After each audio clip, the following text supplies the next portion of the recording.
நல்ல சமாரியன் இயேசு என்னை தேடி வந்தாரே. நல்ல சமாரியன் இயேசு என்னை தேடி வந்தாரே. Praise the Lord. எல்லாரும் எழுந்திருச்சு நிப்போமா? எல்லாரும் சாப்பிட்டீங்களா? சாப்பிடலையா? சாப்பிட்ட குரல் கேட்கலையே. Praise the Lord. Praise the Lord. Praise the Lord. Praise the Lord. Praise the Lord. கடவுள் நமக்கு நல்ல கை கால் சுகத்தை கொடுத்திருக்காரு. இத வச்சு நம்ம கடவுளை துதிப்போமா? சவுண்டே காதா? துதிப்போம். சரியா? அன்னைக்கு கிதியோன் பயந்து போயிருந்தப்ப நீ இருக்கிற பலத்தோட போ அப்படின்னு கடவுள் சொல்லியிருப்பாரு. இன்னைக்கு நமக்கு இருக்கிற பலம் என்ன நீங்க நினைக்கிறீங்க? நீ யாருமே வாயில இருக்க மாட்டேங்கிறீங்க. தூய ஆவியானவர். யாருக்கும் பலம் இல்லையா? என்ன பலம்? நம்ம பலம் ஆவியானவர் பலம். துதிக்கிறது தான் நம்ம பலம். சரியா? அப்ப துதிக்கிற நம்மளால பலம் துதிக்கிறது.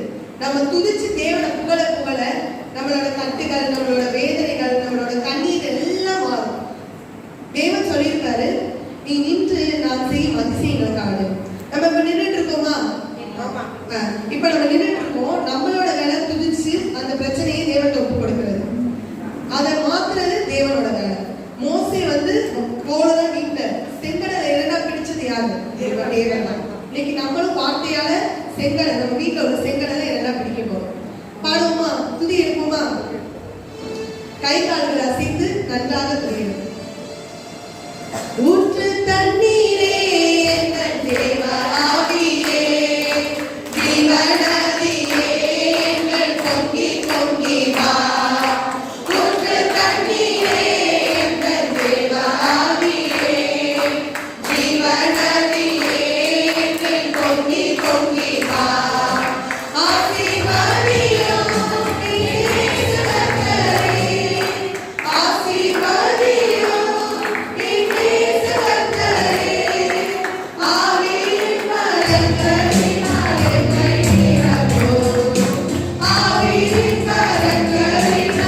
Thank you.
Praise the Lord.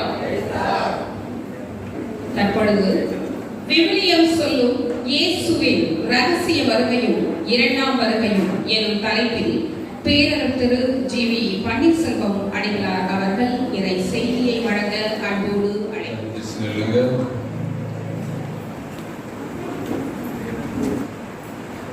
Praise the Lord. Praise the Lord. Praise the Lord. Praise the Lord. Praise the Lord. பார்த்து பாடுறதுக்கு நீ கொடுக்குறீங்க பார்த்துங்க. நானும் என் வீடும் என் வீட்டார் அனைவரும் ஓயாமல் நன்றி சொல்வோம். நானும் என் வீடும் என் வீட்டார் அனைவரும் ஓயாமல் நன்றி சொல்வோம்.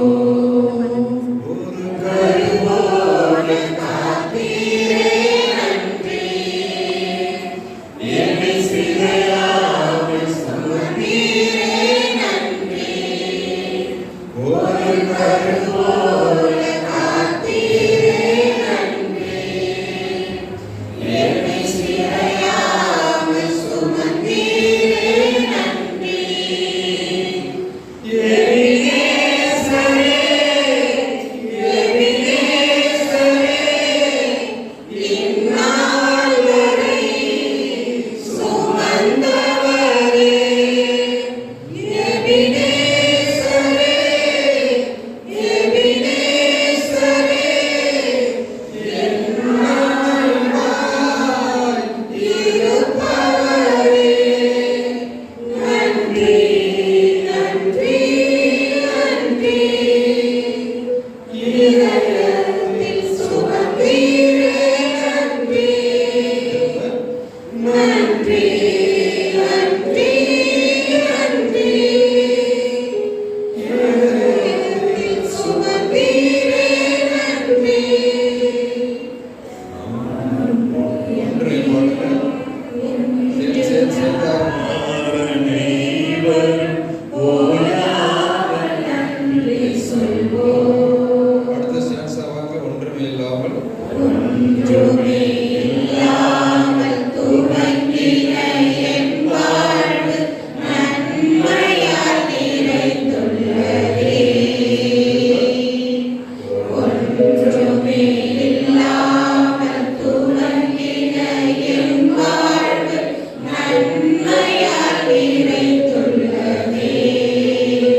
இயேசுவின் இரண்டாம் வருகை, the second coming of Jesus.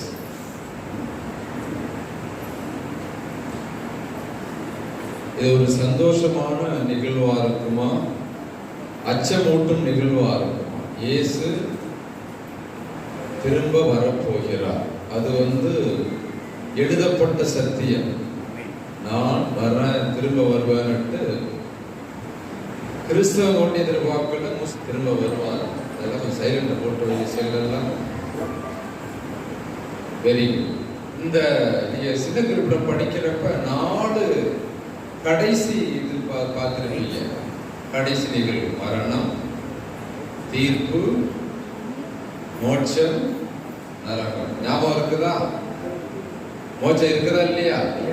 நரகம் இருக்குதா இல்லையா? எல்லாம் பெர்மனன்ட். புரியுதா? டெம்பரரி இல்லை, கன்சார்டேட்டிவ் கிடையாது, எல்லாம் பெர்மனன்ட். நம்ம செத்தோடனே எங்க போறோம் முதல்ல சொல்லுங்க பார்ப்போம். ஒரு உசுறு இதை விட்டு பிரியுது. எங்க போகணும்னு நினைக்கிறீங்க? இந்த உயிர்கள், மனித உயிர்கள் நேரம் எங்க போவோம்? கடவுள்கிட்ட போவோம். புரியுதா? எல்லாம் எங்க போய் நிற்கும்? அங்கதான் போய் நிற்கும். தனித்தீர்வை. புரியுதா? தனித்தீர்வைன்னா ஒரு ஆன்மா இறந்த உடனே நேரம் மோட்சம் போயிடும். நீங்க சில பேர் நினைச்சிட்டு இருக்க விடாது. இங்கேயே சுத்திட்டு தெரியுது. ஒரு 10 நாளைக்கு நிற்கும். அங்க உட்காந்து அந்த ஓட்டில் என்பார், அந்த மரத்தில் என்பார் சொல்ற. புரியுதா? அதெல்லாம் ஒண்ணும் கிடையாது. புரியுதா? இந்த ஆன்மாக்கள் எங்க போகுது? நேரா கடவுள்கிட்ட போய், அதான் தனித்தீர்வு. இறந்த உடனே எங்கே வெயிட் பண்றது இல்லை. நான் ஏன் சொல்றேன்னா, சில பேர் நினைச்சுக்குவாங்க ஒரு 3 நாள் இங்கதான் இருப்பாங்க, அதனால 3ஆம் நாள் பாடம் தெளிக்கணும், மோர குடிக்கணும்லாம் ஒண்ணும் கிடையாது. நீ எப்ப என்னாலும் பண்ணீங்க. இறந்த உடனே ஆன்மா எங்க போயிருது? நேரா கடவுள். அங்க டிலே எல்லாம் கிடையாது. அந்த இறக்குறப்ப என்ன நடக்கும் சொல்லுங்க? இப்ப நம்ம ஒரு ஆன்மா சாக போகுது. அப்ப என்ன நடக்கும் நினைக்கிறீங்க? தெரிஞ்சு கவலைப்படாது, எல்லாருக்கும் அனுபவம் வரும். எல்லாருக்கும் ஷோ உண்டு. அதாவது சினிமா பார்க்குறோம் இல்லையா? அப்போ இடைவேளை வரைக்கும் அது பிரேக்கு போயிட்டு அடுத்த செகண்ட் செஷன் ஆரம்பிக்கும். அதுபோல தான் ஒரு மரணம் நெருங்கும் பொழுது, சாவு வந்துட்டுன்னா, இந்த உலகம் எல்லாம் கண்ணு தெரியாது இல்லையா? கண்ணு மங்கும், காது கேட்காது, வாய் பேசாது, அதிகபட்சம் அழுவான், தண்ணி வழி பேச முடியாது. எல்லாம் ஆஃப், ஒவ்வொரு புலனும் ஆஃப் ஆகிட்டு வரும் இல்லையா? அப்ப இடைவேளை இது பிரேக் ஆகி அது ஓப்பனிங் ஆகும். எங்க? அப்பதான் எல்லாம் கண்ணுக்கு தெரிவாங்க, சமணஸ் இருக்காங்க என்று அப்பதான் தெரிவாங்க. சில பேர் சாகரப்ப என்ன சொல்லுவாங்க சொல்லுங்க பார்ப்போம். என் தாத்தா நினைக்கிறாரு, பாட்டி சொல்லி கேள்விங்களா? அது பொய் சொல்லுங்க. சார் நினைக்கிறீங்களா? அவங்கெல்லாம் வருவாங்க, ஆக்சுவலி கூட்டிட்டு போய் வருவாங்க இல்லையா? அவங்களுக்கு ஆளு வேணுமா இல்லையா? அதனால இறக்கும் பொழுது அங்கேயே ஒரு போராட்டம் நடக்கும். பிசாசு என்ன பண்ணும்? இவன் எனக்கு தான் சொந்தம், பார்த்தீங்களா 5 வருஷம் கோயிலுக்கே வரலப்பா, எனக்கு ஆண்டவரே இது ஏன் ஆடு அப்படிங்கும். புரியுது? அந்த மாதிரி அச்சம் வரும் மனசுல.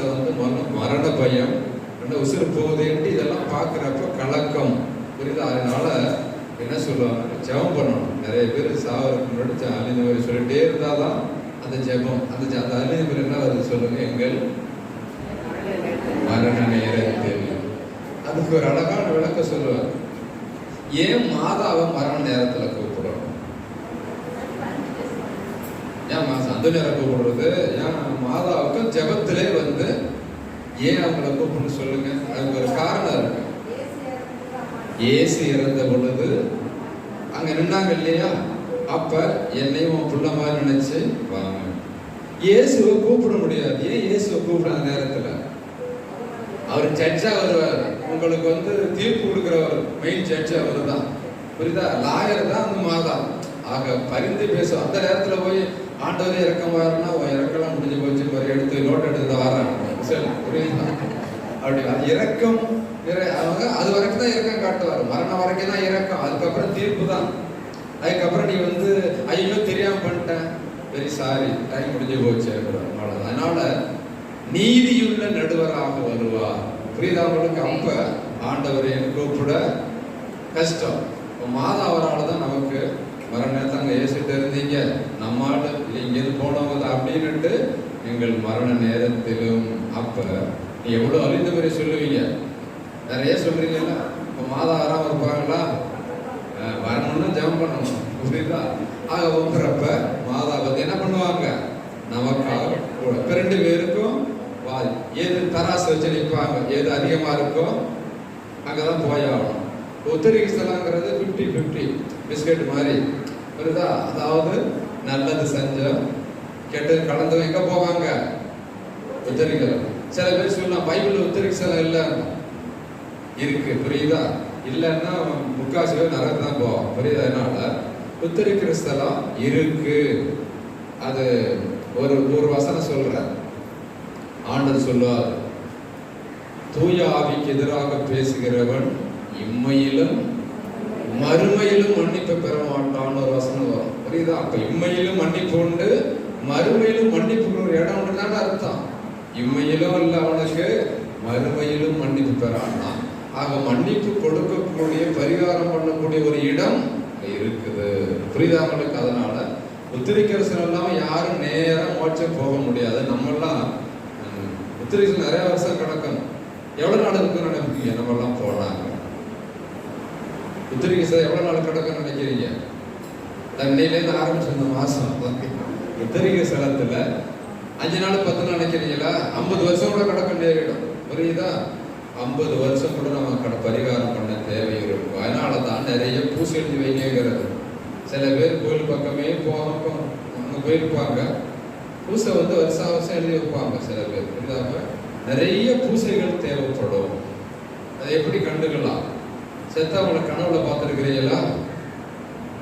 இந்த பக்கம் பார்த்ததே இல்லையா? நேரா வந்தா ஓடி போயிருவீங்க. கனவுல பார்த்துருக்கோம் தானே? ஏன் கனவுல வர்றாங்க சொல்லுங்க பார்ப்போம். ஏன் கனவுல வர்றாங்க? ஏன்டா நான் இருந்தப்ப என்னென்ன வாங்கிக்கிட்டேன் கிட்ட செத்தோன்னு மறந்துட்டேன். அப்ப என்ன பண்ணுவேன், காலைல என்னவோ நினைப்ப ஒரு ஜெபம் சொல்லுவேன் தான். அது ஒரு ஆசீர்வாதம். அப்ப இறந்தவர்கள் கனவுல வந்து அவங்களுக்கா என்ன செய்யணும் அர்த்தம்? ஜெபம் பண்ணணும், பூசை வைக்கணும்னு அர்த்தம். எல்லாருக்குமே வரமாட்டாங்க. யார் ரொம்ப ஒட்டி உறவாடி இருக்கீங்களோ, யார் வந்து ரொம்ப நெருக்கமா அவங்க கனவு தான் வருவாங்க. யார்கிட்ட வந்தா பூசை வைப்பான்னு அவங்களுக்கு தெரியும். கோயிலுக்கே போக கலந்து பிரோஜனம் கிடையாது. அதனால அதெல்லாம் ஒரு அவங்களுக்கு கொடுக்கக்கூடிய கிரேஸ், கடவுள் கொடுக்கக்கூடிய சின்ன சின்ன ஆசீர்வாதங்கள். ரைட். 2வது, உத்தரிக்கும் ஆன்மாக்களுக்கு ஏன் செபிக்க வேண்டும் அப்படின்னா, ஒரு பூசைக்கு அப்புறம் சொல்றோம் யார் நினையாத ஆன்மாக்கள் ஜெபம் எதுக்குன்னா அப்படி. இப்ப நேற்று கூட ஒருத்தட்ட சொன்னேன், நாம இறக்கும் வரைக்கும் தான் நாம் நமக்காக செபிக்க முடியும். ஒரு தடவை இந்த உலகத்தோட்டு போயிட்டோம்னா நமக்காக செபிக்கக்கூடிய தகுதியை இழந்து விடுகிறோம். மன்னிச்சிருங்கன்னா வெரி சாரி. அதனால உத்தரிக்கும் ஆன்மாக்கள் தங்களுக்காக ஜெபம் செய்ய முடியாது. ஆனா அவங்க என்ன பண்ணலாம், நமக்காக ஜெபம் பண்ணலாம். புரியுதா உங்களுக்கு? நமக்காக ஜெபம் பண்ணலாம், தங்களுக்காக ஜெபம் பண்ண முடியாது. அதனால தான் குழந்தைகள் மாதிரி இருக்காங்க, நம்முடைய உதவியை நாடி நிற்கிறார்கள். அவங்களை என்ன செய்யலாம்? பூசை வைக்கலாம், சிலுவைப்பாதம் கொடுக்கலாம், ஜெபமாலை சொல்லலாம், தான தர்மம் செஞ்சு கருமாதிக்கு சோறு போடுறீங்க எதுக்கு? கறி விருந்து வைக்கிறீங்க எதுக்கு? அந்த புண்ணியத்தை அந்த ஆன்மாக்களுக்கு ஆன்மாவுக்கு ஒப்பு கொடுக்கறதா, புரியுதா? அதான் அதோட பின்னணி. அவர் பேரை நினைச்சு அவருக்காக பல பேருக்கு அன்னதானம் போடுறப்ப அந்த புண்ணியம் அவரை போய் சேரும். நம்ம செய்யற தான தர்மங்களையும் புண்ணியங்களையும் அந்த ஆன்மாக்களுக்கு ஒப்பு கொடுக்கணும். Praise the Lord, praise the Lord, praise the Lord. இந்த மாதிரி செஞ்சா நமக்கு என்ன நடக்கும்? நம்ம காலம் வர்றப்ப அவங்க நமக்கு பிரேயர் பண்ணுவாங்க, உண்டா இல்லையா? அந்த ஆன்மாக்கள்ல எவ்வளவு பேர் நீ மேல அனுப்புறியோ, இங்கேருந்து கிடையாது, உத்திரிகை ஸ்தலத்துல மேல அனுப்புறியோ, அவங்க எல்லாம் நாம் மரணிக்கும் பொழுது பெரிய கூட்டமா வருவாங்க. புரியுதா உங்களுக்கு? எவ்வளவு பேருக்கா ஜெபம் பண்ணி மோட்சத்துக்கு அனுப்பி வச்சிருக்கிறீங்களோ அவர்கள் நம்மை அழைத்து செல்ல வருவார்கள். புரியுதாங்களுக்கு? அதனாலதான் இந்த மாசம் பூரா என்ன பண்ணணும், நீங்க உத்தரிக்கும் ஆன்மாக்களுக்காக நல்லது செய்யுங்க. கல்றெல்லாம் போய் இந்த கல்லுல சில பேர் கல்ற சுத்தமான கூட வரமாட்டேங்கிறான், புரியுதா? சிலுவை காணும். சில பேர் கல்றை ஓவர் கம் பண்ண இன்னொரு ஆளை மேல வச்சிடறான். அதுக்குள்ள சண்டை போட்டுக்காது, அது பிரச்சனை வேற. இந்த ஆளை வச்சுட்டு ஒரு பிரச்சனை, என் கல்றை கொண்டு வந்து கட்டிட்டான் சாமிங்கிறான். நான் என்ன பண்ணுவேன், கல்றை இடம் தான் திறந்து விடலாம், குடியெல்லாம் வெட்டி கொடுக்க முடியாது, உடம்புலாம் திரும்பல எனக்கு அப்படின்னு சொல்லி அனுப்பணும்.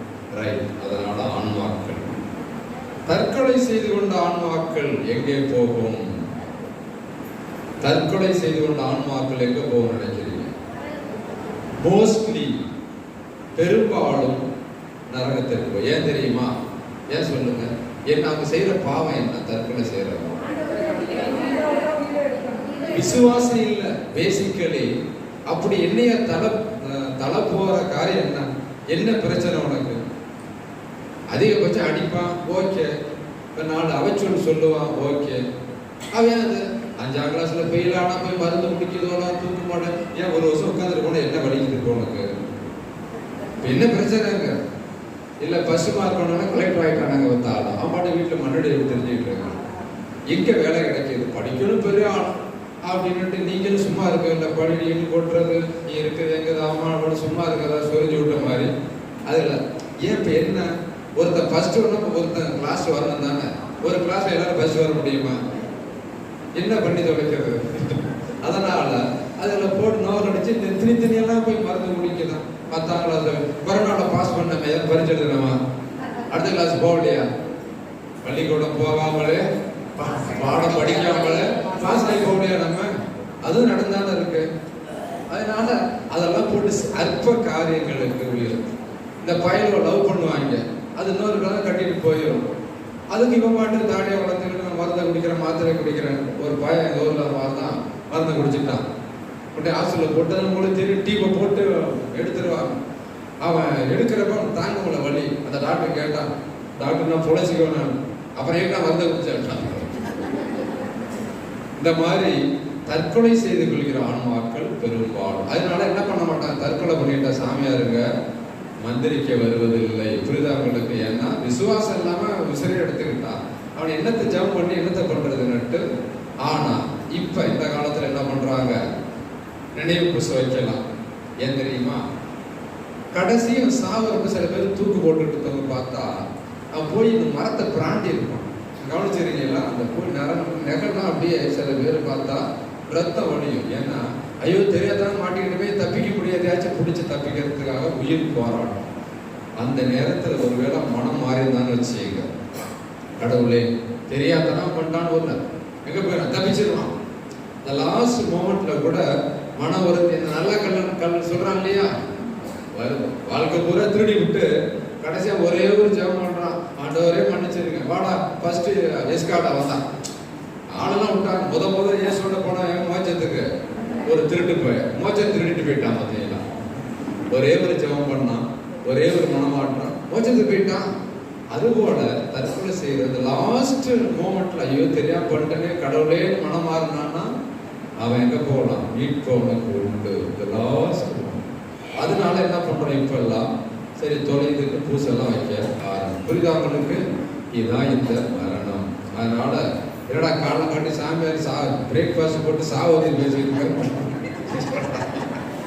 சரி, ஒரு கிறிஸ்தவனுக்கு மரணம் என்பது சந்தோஷப்படுற விஷயமா வருத்தப்படுற விஷயமா? ஆமா, எல்லா தொல்லையும் முடிஞ்சு. இன்னும் பசி இல்லை, தாகம் இல்லை, எந்த தொல்லையும் இல்லை, மாமியார் மரும பிரச்சனை இல்லை, சொத்து பிரச்சனை இல்லை, நில பிரச்சனை இல்லை. அக்கடாண்டு நித்திய இலைப்பாட்சி, நித்தியத்துக்கும் ஒரு அமைதி சந்தோஷம்.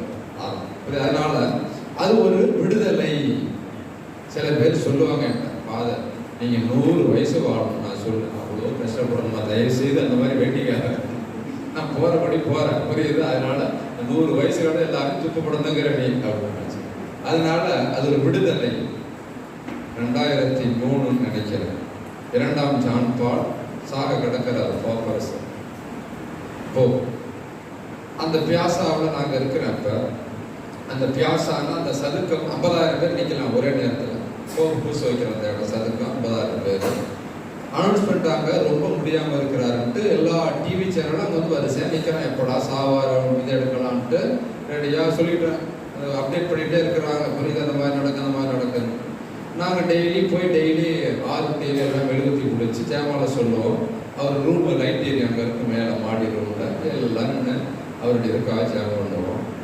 நான் முதல் நாள் போனேன், 3ஆவது நாள் ஜெயமாலை முடிச்சுட்டு எல்லாம் திரும்ப போகிறோம். ஒரு ஈவினிங் 7:30 மணி இருக்கும். அப்போ ஒரு கருதினால் வந்து அனௌன்ஸ் பண்ணுறாரு, இப்பொழுது திருத்தந்தை 2ஆம் ஜான் பால் அந்த ஜன்னல்லே பேசுவார். விண்ணகத்தந்தை வீட்டின் ஜன்னலுக்கு சென்றார். விண்ணகத்தந்தை வீட்டுக்கு இறந்துட்டாரு. உடனே என்ன செஞ்சாங்கன்னு நினைக்கிறீங்க? எல்லா மக்கள் எல்லாரும் சேர்ந்து கைதட்டினாங்க. எப்படி இருக்கும்? செத்துனா கை தட்டினா, இங்கே கை தட்டினா பல்ல கழட்டிடுவாங்க. ஒரு சாவு செய்து சொல்ற கை தட்டியாடு. அவங்க எல்லா டெத்துல என்ன பண்றாங்க, வழி எழுப்புறப்ப அந்த பாடியை கை தட்டுவாங்க. எந்திரிச்சு நின்று அவருக்கு நன்றி பாராட்டுற மாதிரி, நன்றி சொல்ற மாதிரி. கடைசியா போறப்ப நன்றி சொல்றீங்க, நான் போறது கை தட்டுறீங்க, கை தட்டுறீங்க தானே, ரொம்ப சந்தோஷம் முடிச்சுட்டு கிளம்பிட்டேன், புரியுதா? அந்த மாதிரி ஒரு சாவுக்கு அன்னைதான் முதல்ல ஆச்சரியமா இருந்துச்சு. பாராட்டி அனுப்புவாங்க. அதுக்கப்புறம் அந்த நிகழ்ச்சிகள் நடந்துச்சு. அதனால ஒரு கிறிஸ்தவனுக்கு மரணங்கிறது பயப்பட வேண்டிய ஒரு அவசியம் இல்லை. அப்பா வீட்டுக்கு போறோம், கல்யாணம் பண்ணி வந்துருக்கிறீங்களா, அப்பா வீட்டுக்கு எவ்வளவு சந்தோஷமா போவீங்க தானே? அதுக்கு வருத்தப்படுங்க. என்ன இந்த புள்ள என்ன நினைச்சு வர்றான்னு தெரியலையா, நேற்று பவுன் கேட்டா, வண்டி கேட்டா, பேருக்கு வர்றான்னு தெரியல, அப்பா அம்மா வருத்தப்படுவாங்க. ஆனா உங்களுக்கு அப்பாவோட தான் குடிகார பாய தொல்லை வரும். கொஞ்ச நாள் இருக்காது, சமைக்க வேண்டி இருக்காது, எல்லாரையும் பார்க்கலாம், நல்லா இருக்கியாத்தா, சாப்பிட்டியாத்தா, அப்பா போய் அடைச்சு போயிட்டே, நீ யானை குடி மாதிரி இருந்து இப்படி ஆக்கி பூனை குடி மாதிரி ஆயிட்டே, நீ ஒழுங்கா சோறு போடுறானோ, அந்த பாசத்துக்கு ஓடி போயிடுறீங்க, திரும்பி வர யோசிக்கிறீங்க. ரைட், அது தகப்பன் வீட்டுக்கு போறோம். அதனால அந்த மரணங்கிறது பயப்பட வேண்டியது இல்லை. அப்பா விட்டு திரும்பி போற ஒரு சந்தோஷம். ஓகே, ரைட், மோட்சம். இப்ப இயேசுவின் வருகை, இயேசுவின் முதல் வருகை எப்படி இருந்துச்சு? ரொம்ப சாதாரணமாக, ரொம்ப எளிமையாக, யாருக்குமே அறியாத வகையில், இல்லையா? யாருக்குமே அறியாத வகையில் ஒரு நடு ராத்திரியில ஊருக்கு வெளியே இருட்டுக்குள்ள 2 பேர் தான், யாருமே ரொம்ப எளிமையாக இருந்துச்சு. அது இயேசுவின் முதல் வருகை, the first coming. புரியுதா? அடிமையின் தன்மை போன்று சாவை ஏற்கும் அளவுக்கு, அதுவும் சிலுவை சாவையை ஏற்கும் அளவுக்கு கிறிஸ்து தம்மையே தாழ்த்தி கொண்டார்.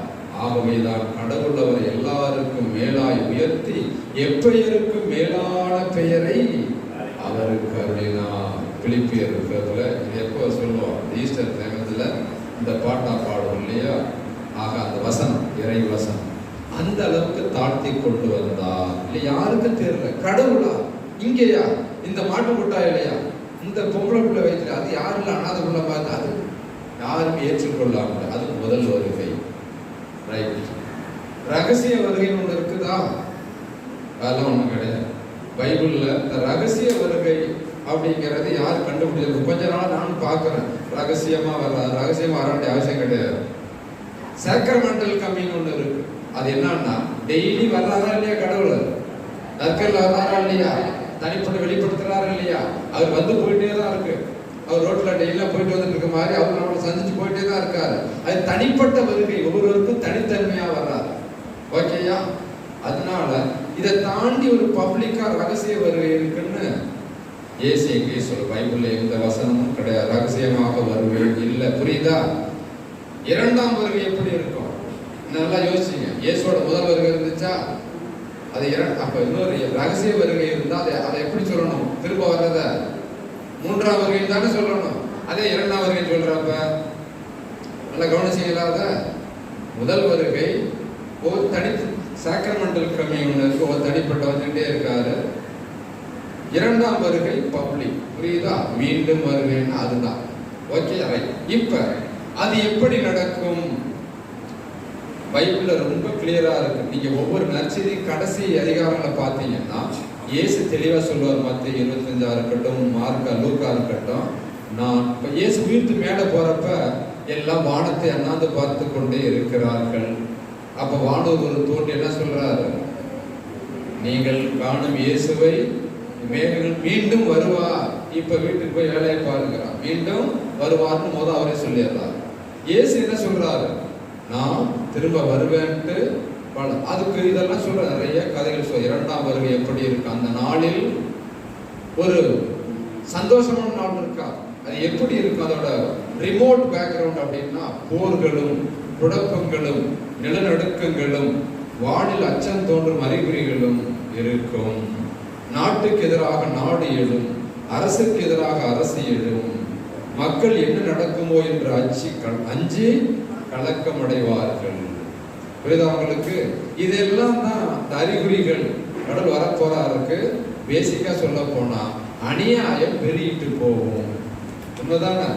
அநியாயம் தீமை செய்வோர் தீமை செய்து கொண்டே போவர், நன்மை செய்வோர் நன்மை செய்து கொண்டே போவார். இப்போ இதுக்கு பழைய ஏற்பாடு உதாரணம் ஒன்று சொல்றேன். சோதம் குமாரா அழிஞ்சிச்சா இல்லையா? ரைட். அதை அழிக்க போறப்ப என்ன பண்றாரு? அபிரகாம்கிட்ட வந்து கடவுள் சொல்றாரு, நான் ஏன் இதை அழிக்காம விடுவானான்னு சொல்றாரு. அப்ப இவர் பேரம் பேசுறாரு. அப்புறம் என்ன பேசுறாரு? 30 பேருட்டா விட்டுருவீங்களான்றார். சரி, ஓகே, 30 பேரை விட்டுறா. ஒரு 20 பேர் நல்லவா இருந்தா அந்த சிட்டியை விட்டுருவீங்களா? விட்டுறாண்டவர். சரி, மன்னிச்சிங்க, ஒரு 10 பேர் இருந்தா விட்டுருவீங்களா? விட்டுருவாங்கிறார். கடைசியா பாக்குறாரு, ஒரு 5 பேர் நல்லவா இருந்தா விட்டுருவீங்களா? விட்டுறாங்கிறார். அவர் பாக்குறாரு, 5 பேர் கூட இல்ல. இந்த சோதம் அழிக்க போறாருன்னா அது ஒட்டு மொத்தமா 97% கெட்டதாயிடும். இதுக்கு மேல வெயிட் பண்ணக்கூடாது. அதிலே பார்த்தீங்கன்னா அவருடைய தீமையின் அளவு ஒரு அளவுக்குள்ள எட்டவில்லை, அது வரைக்கும் வெயிட் பண்றேன்னு சொல்றாரு. ஆக இந்த தீமை எங்க உச்சத்தை அடையுதோ அப்பொழுது அழிவு நிச்சயம். நீ நினைச்சு பாருங்க, இது வரைக்கும் கொள்ளை நோய் தான் கேள்விப்பட்டிருக்கிறீங்களா? கொரோனா வந்துச்சு, உங்க புத்தி ஏங்குறான், வீட்டை அடைச்சி வச்சா 1.5 வருஷம் என்ன நடக்குமோ, எங்க நடக்குமோ, எப்படி போவோமோ இல்லையா? அது வரைக்கும் கொள்ளை நோய்னா என்னன்னே தெரியும். பைபிளை படிச்ச விட கொள்ளை நோய் எகிப்துல வந்துச்சு சொன்னோம், இந்தியாவில வந்துட்டு இல்லையா? அதனால அதெல்லாம் அதை எதுக்குன்னா பியூரிஃபை பண்றதுக்கு ஆண்டவர் கொடுக்கிற ஒரு சஃபரிங், ஒரு துன்பம். அதனால செத்தவன கெட்டவன் நினைச்சுக்க கூடாது. அது எங்க பைபிள் சொல்றாரு, சீலோவாமில் கோபுரம் விழுந்து 18 பேரை கொன்றது அதெல்லாம் பாவில நினைக்கிறீர்களா? இல்லை, நீங்கள் அவ்வாறே அழிவீர்கள் சொல்றாரா இல்லையா? அதெல்லாம் நமக்கு ஒரு எச்சரிக்கை, அறிவுரை. ஆக காலம் குறுகி கொண்டிருக்கிற, அதில் மாற்று கருத்து இல்லை. இறுதி காலத்தை நெருங்கி கொண்டே இருக்கும். அதெல்லாம் அடுத்த வருஷம் 5 வருஷம் 2012 20 கணக்கு போடாத. மாயன் காலண்டர் சொல்றான், ஏமன் காலண்டர் எழுதி வச்சிருக்கான்னு. ஒரு படம் வச்சு 2012 அப்படின்னுட்டு என்ன பண்றான், மாயன் ஒரு இனம் இருந்துச்சு, ஒரு காலண்டர் 2012ஓட அவன் எழுதி வச்சிருக்கான். அதனால உலகம் முடிய போன்னு சொன்னாங்க. நான் நினைச்சு பார்த்தேன். அதனால அதை பெருசா வச்சுக்கிட்டு எல்லாம் ஐயோ அழியுது போகுதுன்ட்டு. இன்னொரு சில சபையில் என்ன சொல்றாங்க, நான் கணக்கு போட்டு பாக்குறேன் பாரு, 2220 வருஷம் இருக்கும், ஆண்டவர் இப்படி விரல வச்சிருக்கிறாரு பாத்தியா? அது ஒண்ணு அரை பைபிள்ல வந்து ஒரு காலம், இரு காலம், ஒரு அரை காலம்னு இருக்குது. அதனால இப்படிதான் வரும். அதெல்லாம் ஒன்றும் கிடையாது. நான் வருகின்ற நாளோ நாழிகையோ தந்தைக்கு தெரியுமே ஒழிய மனுமகனுக்கோ வானதூதர்களுக்கோ தெரியாதுன்னு இருக்காரு. அப்ப அதை போய் ஏன் நோண்டிட்டு இருக்கிறேனே? தெரியாதுன்னு சொல்லிட்டாரு. இவன் ஏன் கண்டுபிடிச்சாங்க? இன்னைக்கு வர்றாங்க, நாளைக்கு வர்றாங்க, 2025 வருது. யூடியூப்ல பார்த்தா உலகப்போர் தொடங்கி விட்டதா? வேலையே இல்லை, எதாச்சும் பண்ணி காசு பார்க்கணும், அவ்வளவுதான். அவன் அங்க அடிச்சுட்டான், எங்க அடிச்சுட்டான், இது இப்படி நடக்குமோ, இஸ்ராயல் இப்படி வந்துருக்கு, என்னமோ ஜோக்கர் கம்பி கட்டுற கதையெல்லாம் சொல்றாங்க. இல்லாத பொருள் அதெல்லாம் பார்த்தாலே மனசுல ஒரு அச்சம் வர்ற மாதிரி, புரிய பார்த்தாலே பயம். அதெல்லாம் ஒண்ணும் கிடையாது. 2ஆம் வரி என்ன செய்ய சொல்றாரு? போரடிகளா, தலை நிமிர்ந்து நில்லுங்கள், ஏனெனில் உங்கள் மீட்பு நெருங்கி வருகின்றது. அதெல்லாம் பார்த்து இயேசுவே சொல்றாரு, இவற்றையெல்லாம் நீங்கள் கேட்கும் பொழுது அச்சம் வராதீர்கள், கலக்கமடையாதீர்கள். உங்களுக்கு என்ன நல்லது தானே, இதே பயப்படுற அப்படிங்கிற. அதெல்லாம் பயமுறுத்துவதற்கான விஷயமே கிடையாது. அது நிச்சயம் வரப்போறாரு, எப்பன்னு யாருக்கும் தெரியாது. புரியுதா உங்களுக்கு? அந்த 2ஆம் வருகை நிச்சயம். அது நெருப்பின் நாளாக இருக்கும். பேதுரு என்ன சொல்றாரு அவருடைய திருமுகத்துல, ஐம்பூதங்களும் நெருப்பினால் வெந்துருகி போகும். புரியுதா? ஏன்னா இன்னொரு முறை தண்ணீரால அழிவு இல்லை நமக்கு. அது எங்க கண்டுபிடிக்கிறோம்? நோவா காலத்து பெருவெள்ளம் வந்துச்சா, ஆண்டவர் என்ன சொல்றாரு, இந்த மண்ணுலகத்தை இனிமேல் முழுசா தண்ணியால் அழிக்க மாட்டேன்னு சொல்றாரு. அதனால இன்னொரு அழிவு வந்துச்சுன்னா அது எதனால் வரும் என்றால் அது நெருப்பினால் தான் இருக்கும். எல்லாம் அணுகுண்டு தயார் செஞ்சிருக்கேன், ஒன்று போட்டாங்க, முடிஞ்சு போச்சு. இப்போ வரக்கூடிய ஆயுதங்கள்லாம் எப்படின்னா பயோ கெமிக்கல் வெப்பன், எதையும் உடைக்காது. தூவி விட்டான்னு வச்சுங்க, அந்த பயோ கெமிக்கல் வைரஸ் மாதிரி சல்லுன்னு போகும். அப்படியே நீங்க மாஸ்க் போட்டோன்னு தொலைச்சிட்டு உள்ள போயிட்டு உடம்பு அப்படியே வியாதியாக்கி மனுஷன் உயிர்களெல்லாம் சாகடிச்சிடும். புரியுதா? அந்த மாதிரி தான் அந்த ஃபியூச்சர். நெருப்பு தான், குண்டு தான் சொல்லலாம், வேற எதுவும் பண்ண. நெருப்பு அணுகுன்னு போட்டோம்னா நெருப்பினால் தான் உலகம் அழியுங்கிறது பைபிள்ல சொல்லு. புரியுதா உங்களுக்கு? பாயிண்ட் 1. இந்த வருகை எப்போ வரும் யாருக்கும் தெரியாது, கடவுள் டிசைட் பண்ணுவாங்க அது எப்போ அப்படின்னு. இப்ப இந்த அழிவுகள்லாம் பார்க்கும் பொழுது நாம் நம்மை புனிதப்படுத்திக் கொள்ள வேண்டும். ஓகே, நம்ம ரொம்ப காலம் இல்லை, ரைட், இதை பற்றி பயப்பட தேவையில்லை. நமக்கு எப்ப இரண்டாம் வருகை?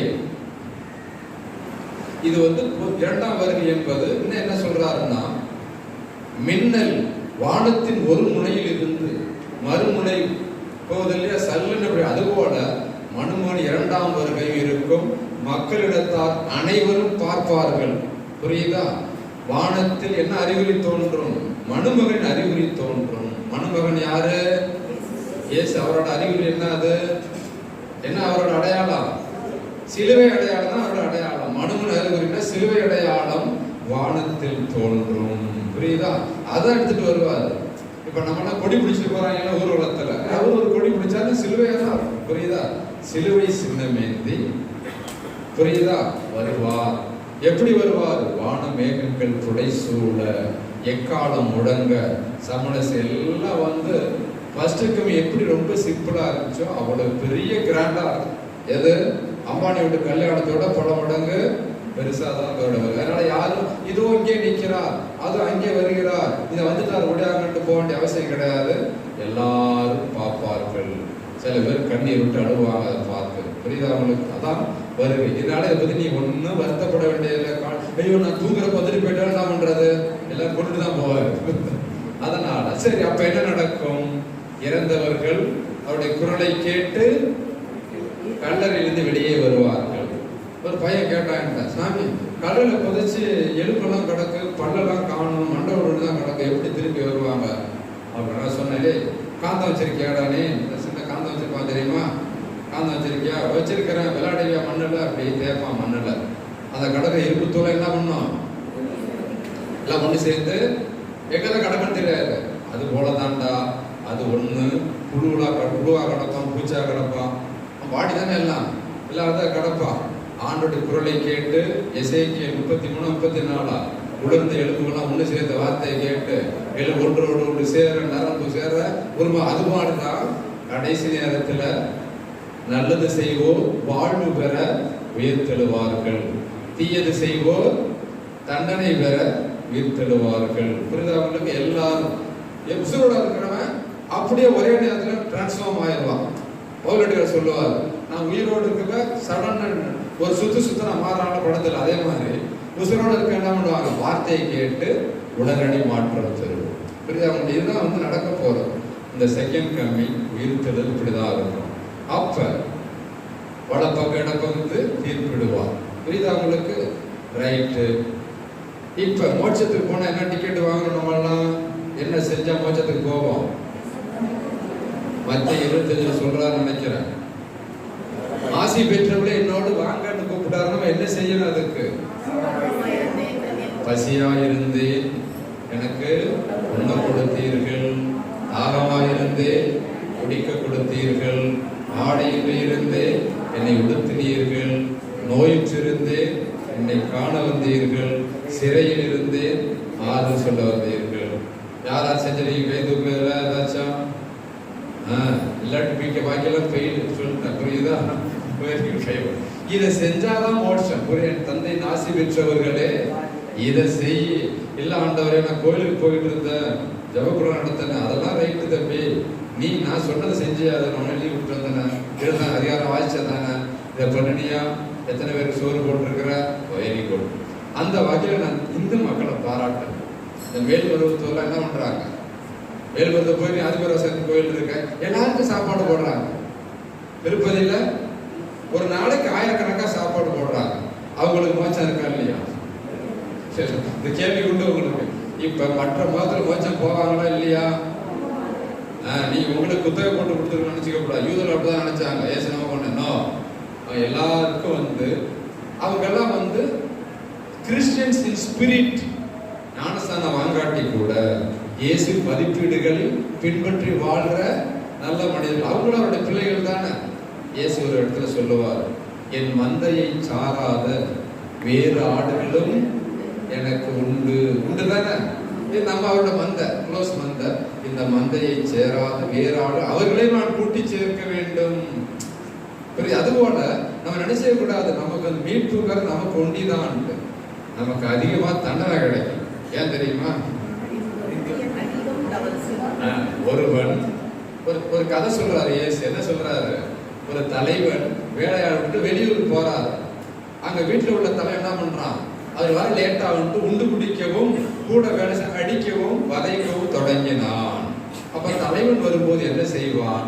இந்த நியமிச்சு அப்பாயின்மெண்ட் பண்ணிட்டு போறானே அவன் நன்றாக அடிபடுவான். ஏன்னா தலைவன் வரான்னு தெரிஞ்சும் அவனுடைய விருப்பத்தில் நடக்காத இருக்கிறதுனால நன்றாக அடிபடுவான்.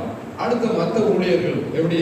அவங்க தலைவனுடைய விருப்பத்தை அறியாமல் இருப்பதால் சிறிதே அடிபடுவார்கள். அந்த வாசிரியர் அந்த கதை எத்தனை அடி கேட்டிருக்கிறீங்க? ஏன்னா அந்த மக்கள் என்னன்னு தெரியாம நல்லவனா இருக்கான். அப்ப சிறிதே அடிபடுவார். இப்ப இயேசு தண்டனை யாருக்கு அதிகமா கொடுப்பாரு? யாருக்கு அதிகமா?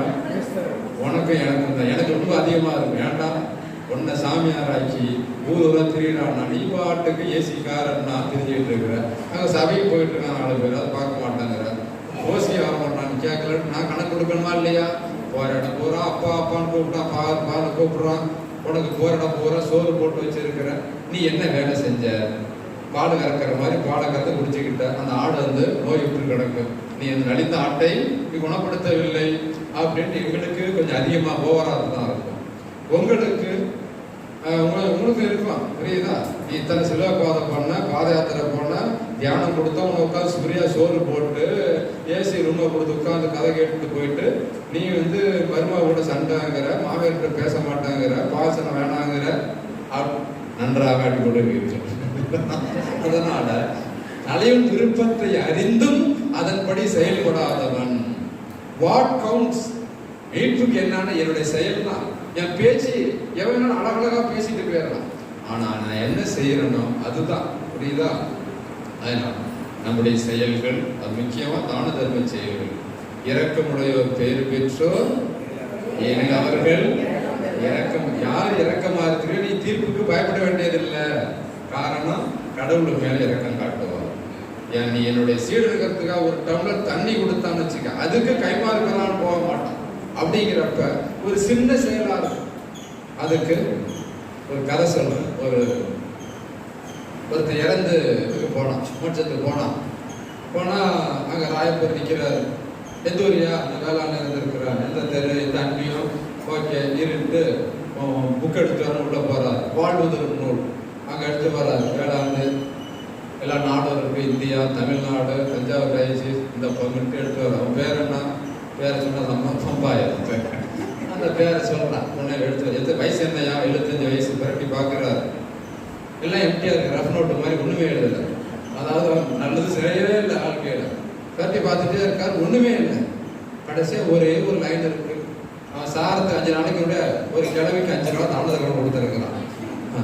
பாவி, 75 வருஷத்துல ஒண்ணுமே செய்யல. 5 ரூபா கொடுத்துருக்க. இதை வச்சு மோட்சத்துக்கு போன் நிற்கிறேன். நான் என்ன பண்றது யோசிச்சுட்டு உட்கார்ந்துருக்காரு. கபரியல் சம்மஸ் வந்தாராம். இங்கே வந்து என்ன ராயபுரம் மண்டையை பிடிச்சிட்டு இருக்கிறேன். என்ன நியாயா பெரிய தொல்லையா இருக்கு. மோட்சத்துக்கு எவனும் வரவும் மாட்டாங்கிறான். வரவனு இந்த மாதிரி ஆவரையாவது நிற்கிறான். ஒழுங்குன்னு பெரிய ரெக்கமெண்டேஷனாக இருந்தது. என்ன பண்றதுன்னு தெரியாது. என்ன பிரச்சனை? இவன் ஒண்ணுமே செய்யல. வாழ்க்கை போறான். ஒரே ஒரு 5 ரூபா கொடுத்துருக்கான். இதை வச்சு நம்ம மோட்சத்தை விட முடியுமா? என்ன செய்யணும்? நீங்க தீர்வு சொல்ல. கபில் சார் ஒன்றும் பிரச்சனை இல்லைங்க. அந்த 5 ரூபா கையில் கொடுத்து நரகத்தை அனுப்பி வச்சிருக்காங்க அப்படின்னா. அதனால நம்முடைய நல்ல செயல்கள் மட்டும்தான் நம் கூட வரும். 1. 2வது, இன்னொன்று மீட்பட ஈஸியான வழி. ஒரு பாவியை மனம் திருப்பி நல்ல வழிக்கு கொண்டு வந்தா உன்னுடைய ஆன்மாவுக்கு பதிலாக மீட்டுக்குவேன். புரியுதா உங்களுக்கு? ஒரு தண்ணி அடிச்சுட்டே இருக்கிறான், இல்லை கெட்ட அவனை திருத்தி கொண்டாந்து அந்த ஆன்மாவை புரிதப்பட்டு வச்சுக்க. அதன் பொருட்டு நீங்கள் மீட்கப்படுவீர்கள். என்ன பரவாயில்ல, ஒரு ஆளை கொண்டு வந்துட்டீங்க. புரியுதா? இதெல்லாம் தான் ஆண்டவர் சொல்லி வச்சிருக்கார். நான் ஆன்மாக்களை. சரி, இந்த ஆன்மாக்களுக்கு நல்வழிப்படுத்துறது என்ன? இறக்க செயல்கள், தெரியாதவங்களுக்கு சொல்லிக் கொடுக்கிறது, பாவி மனம் திருப்புவது. புரியுதா? இதுக்கு ஆப்போசிட்டா வன்மத்தை விதைச்சா, ஒரு ஆன்மாவை கொலை செய்தால், ஆன்மாவை கொலை செய்தல் கேள்விப்பட்டிருக்கிறீங்களா? எப்படி? ஒருத்தன் தம் அடிச்சுக்கிட்டு இருக்கிறான், சிகரெட் குடிக்கிறான். இன்னொருத்தனை கூட்டிட்டு போறான், தம்பி வாடா சிகரெட் விடுறா அப்படி இருக்க பாரு, சுருளா போகண்டான்ட்டு என்ன பண்றான், சும்மா இருந்த பையில கெடுத்து விடுறான். தண்ணி அடிக்க கற்றுக் கொடுக்குறான். வாடா மாப்பிள்ள குடிச்ச சும்மா மூக்கை பிடிச்சி போடுறா சரியாயிடும். முதல் நாள் அப்படிதான் இருக்கு. என்ன பண்றான், இவனோட அவன் மொடா குடின்னு ஆக்கி விடுறான். அவன் என்ன பண்றான், இவனே தூக்கி சாப்பிட்ற அளவுக்கு குடிக்க ஆரம்பிச்சான். கஞ்சா அடிக்கிறவன், கூலிக்கு கொலை செய்யறவன். ஆடா தம்பி ஒரு சம்பவம் செஞ்சேன்னா லட்சக்கணக்கு கிடைக்கும்ட்டு இந்த மாதிரி ஒரு ஆன்மாவை தீய வழியில் கொண்டு போய் தள்ளுவதுதான் ஆன்மாவை கொலை செய்தல். உண்மைதானே? அப்ப அது எவ்வளவு பெரிய துரோகம். அதனாலதான் பைபிள்ல சொல்லுவாரு, பிறருக்கு இடரலாயிருந்தால் என்ன செய்து சொல்றாரு, அவன் கழுத்திலே எந்திரக்கல்லை கட்டி கடவுளை தள்ளு, வரவே கூடாது. இந்த மாதிரி வார்த்தை தன்னை யாருக்குமே சொன்னதில்லை. இடரலாயிருப்பவனுக்கு அவனை கொண்டே முதல்ல பண்ணுங்க. ஸோ இது ஆன்மீக கொலை. நீ என்ன நினைச்சுக்கூடாது, நல்ல வேலை நான் அந்த மாதிரிலாம் பண்ணல அப்படின்னு நினைச்சுக்கிட்டு இருக்க கூடாது. நீங்க லைட்டா செஞ்சுக்கிட்டு இருக்கீங்க, அதெல்லாம் செய்றீங்களா இல்லையா? இல்லை போய் சொல்லக்கூடாது. இப்போ உனக்கும் பங்காளிக்கும் ஒரு சண்டை, நீ என்ன பண்ற, ஊட்டி வளர்க்குற அந்த விரோதத்தை, தம்பி நீ கிழக்கு பக்கம் போ, மேற்கு பக்கம் போ, தெற்கு வடக்கு பக்கம் போகக்கூடாது. அந்த வீட்டம்மா யாரு கொடுத்தாலும் வாங்கக்கூடாது, புரியுதா? நமக்கு ஒன்றும் ஆகாதப்பா. அவன் என்ன பண்ண, சின்ன பிள்ளை அங்கே போறப்ப வடிவில் இருந்த பக்கம் திரும்பிட்டே போயிடுவான். ஆக அந்த துவேஷத்தை வளர்க்கிற அவன் என்ன பண்ண, வாழையடி வாழையம். அப்ப அது ஒரு தீமை தானே. தண்ணி அடிச்சுட்டு கெட்ட பேச்சு பேசுவான் வீட்டில் உட்காந்துட்டு, அந்த வாண்டி கேட்டுட்டு இருப்பான். பள்ளிக்கூடத்தில் வந்து பேச்சு பேசுவான். அப்ப நீ ஒண்ணி பேசுறது இல்லாம உன் பையனையும் கெட்ட பேச்சுக்கு ஆளாக்குற. குடிக்கிறவன் என்ன பண்றான், குடிச்சு விட்டு பையன் அதை பார்த்து கத்துக்கிறான் பின்னாடி, அப்பனே குடிக்கிறான் நமக்கு என்னடா.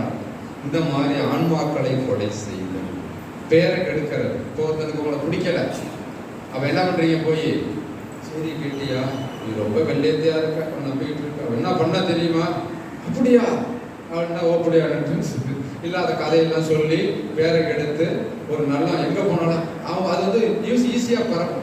இந்த கெட்டது ஒன்றியும் காட்டு தீ கூட சர்வசாதாரணமா பரவும். நியூஸ் பேப்பர்ல பாருங்களேன், நல்லதெல்லாம் சின்னவங்க போட்டிருப்பான், கட்டம் கட்டி இங்க வந்து பாலம் கட்டினாங்க திறந்தாங்க. கெட்டதை பாருங்க முதல் பக்கம் போட்டு, ரயில் தடம் புரண்டது 10 பேர் ஐயோ பரிதாபமாக இருந்தாங்க. அதுதான் வாங்கி பார்ப்போம், அப்படியா அப்படி நல்லதுக்கு காலம் இல்லைன்ட்டு நியூஸ் சொல். அது மாதிரி கெட்டது வேகமாக பரவும். அது மாதிரி கெட்டதை பரப்புவதும் பேரை கெடுப்பதும் ஒரு கொலைக்கு சமமாக இருக்குது. எத்தனை பேர் எல்லாம் பாசனம் சொல்லியிருக்கிறீங்க, இதெல்லாம் சொல்லணும். சில பேருக்கு கேட்பான், பாசனம் பண்ணனா என்ன சொல்ல, நான் ஒண்ணுமே செய்யலையா, ஒண்ணுமே செய்ய அப்புறம் இங்க வந்தாங்க. டாக்டர் எதுக்கு உட்கார்ந்துருக்காரு, வைத்தியம் பார்க்கணும், அங்க போய் நல்லவனுக்கு அங்க என்ன வேலை, அதனால ஒண்ணுமே பண்ணிக்க வந்த இந்த மாதா சுரத்தை என்கிட்ட ஒன்றதுக்கு வச்சிருவோம். அதனால நான் பாவம்னு பார்க்குறேன், இதெல்லாம் பாவமா பார்க்கறது இல்லை. மாமியார் கூட பேசாம இருக்கிற மருமகள்கள் இல்லையா, அத்தைக்கு சோறு போடாம நங்குன்னு கொண்டாந்து வைக்கிற, டம்ளர் கொண்டாந்து இந்தா அப்படின்னு வைக்கும், அது சாப்பிடும் அது அந்த மாதிரி செய்யற அவமானங்கள், பெற்றோர்களை முதுகுல தள்ளிவிடும் பிள்ளைகள் இல்லையா. அம்மா நான் மாசம் வந்து பார்ப்போம்மா, கவுடிஞ்சா அனுப்பு, அடுத்த வருஷம் தான் வருமா, ஒரு டைம் இல்லை சிஸ்டர் கொஞ்சம் நல்லா பார்த்துங்க, ஒரு 1000 rupees எக்ஸ்ட்ரா அனுப்பி வச்சிடுறேன், அம்மாவுக்கு எதுவும் அது நீங்களே பார்த்துங்க, எங்களுக்கெல்லாம் வர முடியாது, ஒய்ஃபும் ஆஃபீஸுக்கு போகிறான் அப்படின்னு. இந்த மாதிரி இதெல்லாம் பாவமா இல்லையா? நீங்க இந்த முதியோரத்தை போய் கேட்டு பாருங்க, என்னென்ன சோக கதை சொல்லணும். எப்படி வளர்த்த என் பிள்ளைய கருவுக்குள்ள கொத்து மாதிரி ஊட்டி வளர்த்த, ஊட்டிக்கெல்லாம் கூட்டிட்டு போனோம், பாவி பையன் கொண்டாந்து என்ன விட்டு போயிட்டானே, குழம்பாதான் அந்த வயிற்று சும்மா விடுமா.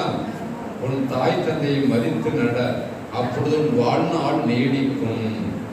பழைய ஏற்பாடு சொல்லியிருக்கோம். அந்த 10 கட்டளையில அந்த ஒரு கட்டளை ஒட்டிதான் ஒரு பிராமிஸோட வருது. நீ பிள்ளைங்க பெத்தவனை கவனிச்சுக்கிட்டீங்கன்னா உனக்கு ஆசீர்வாதம். பாக்கி எந்த கட்டளைக்கு எதுவுமே சொல்ல, கொலை செய்யாதே அதெல்லாம் ஒண்ணுமே இல்லை. 4ஆம் கட்டளை ஒண்டிதான் பெற்றோரை பெண் நடந்தா உனக்கு ஆயுள் நாளெல்லாம் நீடிக்கும் சொல்றான். Praise the Lord, praise the Lord, praise the Lord. ஓகேயா? இப்ப நரகம் நித்தியம்.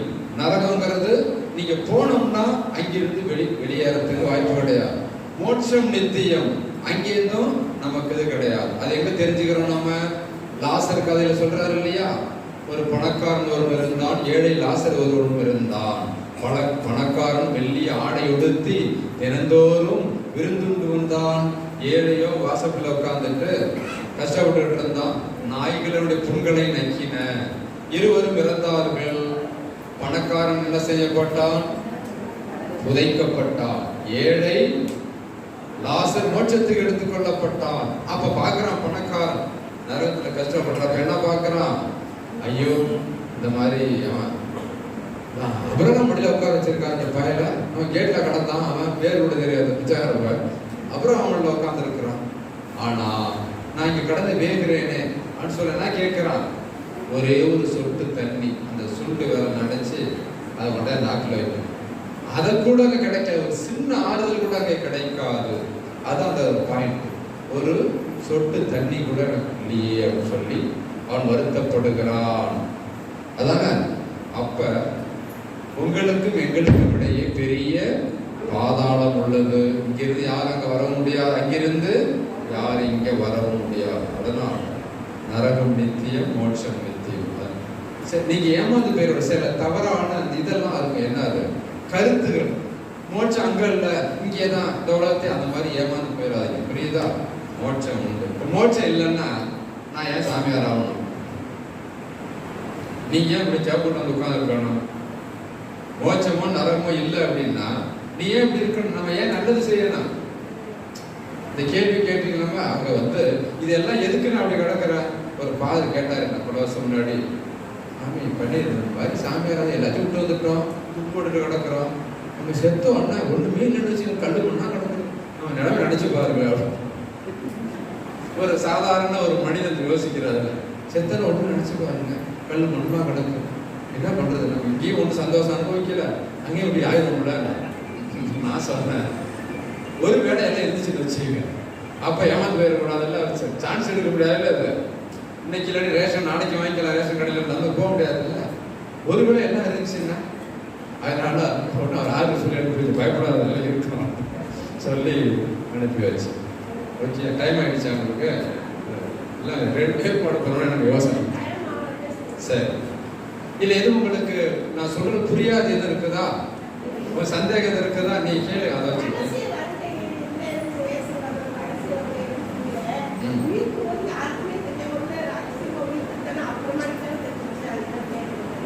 இரண்டு தீர்வைகள் படிச்சிருக்கீங்க. தனி தீர்வை ஒண்ணு, பொது தீர்வை.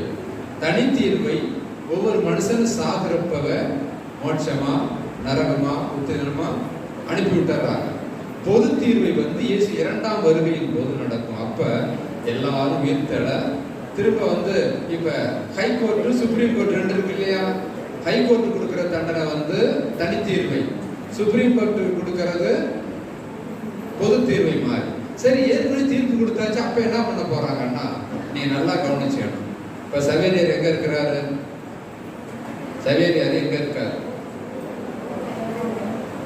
கோவால இருக்காரா மோட்சத்துல இருக்காரா? சவேரியாரு கோவால இருக்காரா மோட்சத்துல இருக்கிறாரா? இதுதான் வித்தியாசம். அவருடைய ஆன்மா மோட்சத்துல இருக்கு. பயாட்டிபிக் விஷன், கடவுளை பார்த்து முகமுகமாய் தரிசித்தல் அங்க இருக்காரு. அவட உடம்பு என்ன எங்க இருக்குது? நினைச்சிருவேன் ஏன்டா அக்கறை தூக்கி வச்சுட்டு அங்க இருக்கு. இப்ப பொது தீர்வு என்பது என்ன நடக்கும்? இந்த பாடி அந்த சோல் அந்த ஆன்மாவோட போய் சேரும். ஓகேயா? அது முழுது. அது மாதிரிதான் இந்த கடல்ல கிடக்கிறவங்க பாடி தான் இங்க கிடக்கு. அன்னைக்கு கடலை சுத்தம் பண்ணா 2 எலும்பு வெளியே கிடக்கு. அவ்வளவு. அதை பார்த்து சின்னசாமி உடம்பு சேர்க்கலாம் போயிட்டு அவன் யாரா எலும்பு எடுத்துட்டு வந்துட்டாங்க. அதனால அந்த மாதிரி லட்சணம் புதைச்சிட்டு போறாங்க, ஆள் போட்டு. இப்ப இதெல்லாம் ஒண்ணு சேர்ந்துச்சு இல்லையா? அப்ப ஏற்கனவே இந்த பாடியும் எங்க இருக்காங்க ஒண்ணு சேர்ந்துருப்போம். நரகத்தான் அங்க போய் சேர்ந்து எக்ஸ்ட்ரா உத்தரவு அங்க போய் சேர்ந்து அதுதான் பொது தேர்வு. பாக்கி உயிரோட உள்ளவங்கலாம் ஆன் த ஸ்பாட் உடனே எல்லாருக்கும் பரிசு இருக்கிற மாதிரி இதான் புரியாக தனி தீர்வை உண்டு, பொது தீர்வை உண்டு, ஆன்மா. இப்ப 2 பேர் தான் உடலோடும் ஆன்மாவோடும் இருக்காங்க. யார் அவங்க 2 பேரு? மாதாவும் இயேசுவும் 2 பேர் தான் ஆதாரபூர்வமா அங்க போனாங்கன்ட்டு நமக்கு தெரியுது. அப்ப 2 பேர் ஏற்கனவே. பாக்கி பேர் எல்லாம் ஆதாம்ல இருந்து இன்னைக்கு வரைக்கும் உள்ள இறந்து போனவங்க இருக்கிறாங்க. அந்த ஆன்மாக்கள் மட்டும்தான் அங்க இருக்குது. உடம்பு இந்த பூமியில தான் இருக்கு. அப்பதான் ஆதாம்லேருந்து அந்த கடைசி நாள் சாகிற வரைக்கும் எல்லாரும் உயிர் தெழுவார்கள். புரியுதா? ரைட். இல்லை வேற என்ன சந்தேகம்? கேளுங்க. நீங்க சும்மா உங்க மனசில் உள்ளது கேளுங்க.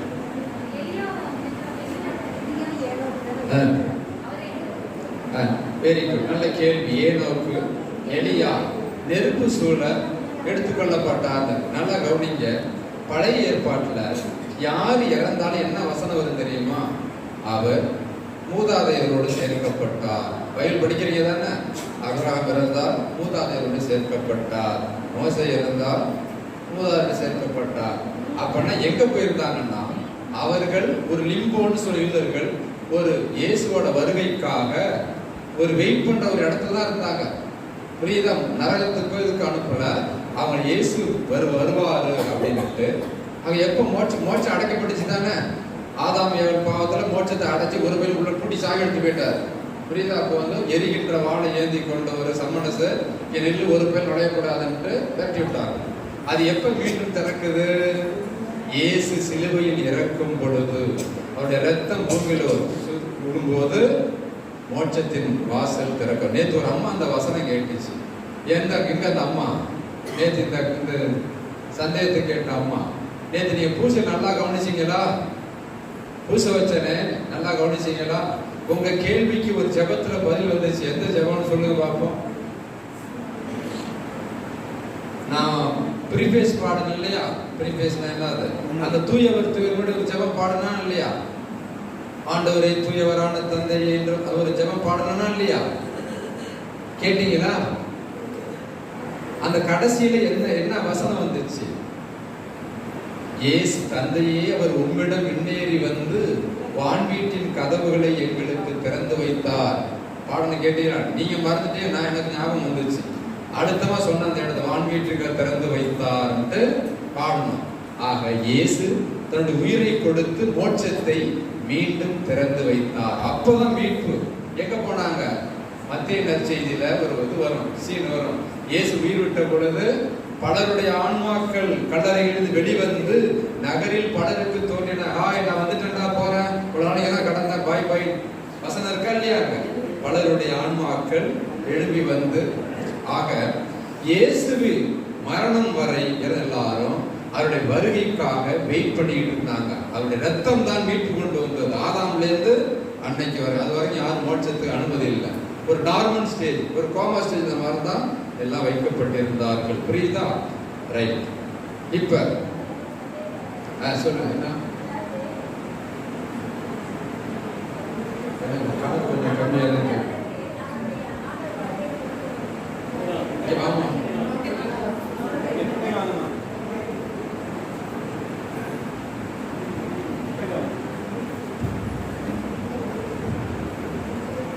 ஆண்டவருடைய வருகையின் பொழுதே மரித்து அடக்கம் செய்யப்பட்ட உடல் எலும்புகள்லாம் உயிர் பெற்று எழுவாங்க. எங்க இருந்தாங்க? கடல்ல இருந்தாலும் இடத்துல இருந்தாலும் உயிர் பெற்று எழுதுன்னு சொல்லியிருக்காங்க. ஏறாங்கல்ல. அப்ப அவங்களுடைய எலும்புகளே பசுபமாயிருது. அப்ப எப்படி அவங்க உயிர் பெற்று எழுத முடியும்? ஆன்மா சொன்னீங்க. ஆன்மா வந்து சொல்றேன். அது எரிச்சு நீ சாம்பலாக்கி காத்துல பரவி விட்டாலும் அதெல்லாம் ஒண்ணு சேர முடியாது. எலும்பு ஆண்டு வார்த்தைக்கு வல்லவில்லை எலும்பு வர்றதுக்கு. அதை எசேக்கியேல் 34 அதிகாரம் தான் அந்த எலும்பு போடுங்க. ரெண்டுமே இல்லாத வரும். அதெல்லாம் வந்து சேர்த்து ஒன்றும் கவலைப்படாங்க. நீங்க உயிர் பண்ணிடுறீங்க, எரிக்கிறவனே கவலைப்பட மாட்டாங்கன்னா அதெல்லாம் வந்து சேர்ந்துடும். இந்த பூமிக்குள்ளதான் இருக்கு. அதாவது நமக்கு நண்பர்களா இருப்பாங்க. சரி. அப்ப வந்து இப்ப ஒரு சமயம் மருமகளே இந்துவா இருந்து கன்வெர்ட் ஆயிருப்பாங்கன்னு வச்சுக்கோங்க. அவங்க குடும்பத்துல வந்து இறந்தவங்க உயிர் பெறுவாங்களா? நம்மள மாதிரி வருவாங்க? எல்லாருக்கும் இறந்தவர்கள் எல்லாரும் கேட்ப. இறந்தவர்கள் அனைவரும் ஆண்டவருடைய குரலை கேட்பாங்க. அதான் சொன்ன. நமக்கு ஒன்றையும் கிடையாது. அவங்கள அப்புறம் எங்கோட்டே தள்ளுறது இல்லையா? 120 கோடி அவங்க வந்து முக்கிய 72 கோடி இருக்கானா இல்லையா? அவங்களுக்கு எல்லாருக்கும் உண்டு மீட்பு. அவங்களுடைய செயலுக்கு ஏற்ப தீர்ப்பு கொடுக்கப்படும். அவ்வளவு.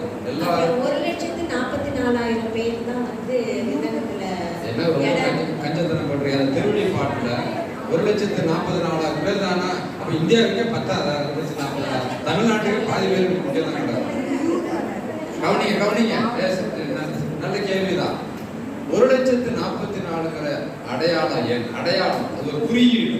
ஏன்னா விவிலிய எண்கள் 12 என்பது ஒரு முழுமையான விவிலிய எண். 12 × 12 12 பெருக்குனா எவ்வளவு வரும்? 144. 1000 என்பது கணக்கில்லாதது, அளவில்லாத. 1000 ஆண்டுகள் ஆட்சி ஆக 12 × 12 × 1000 ஆக பெருக்கி வேணா நீ நல்ல திருவள்ளுவர் படைச்சீங்கன்னா அதன் பின் எண்ணிக்கையில் அடங்காத ஒரு பெரிய கூட்டம் இருக்கா. திருவள்ளுவர் பாட்டில் அதிலே வருதா? கணக்கில் அடங்காத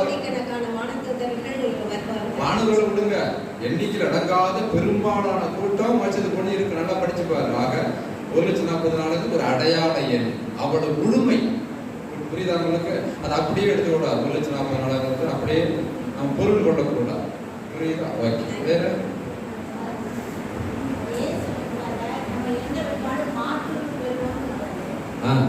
வெரி குட்.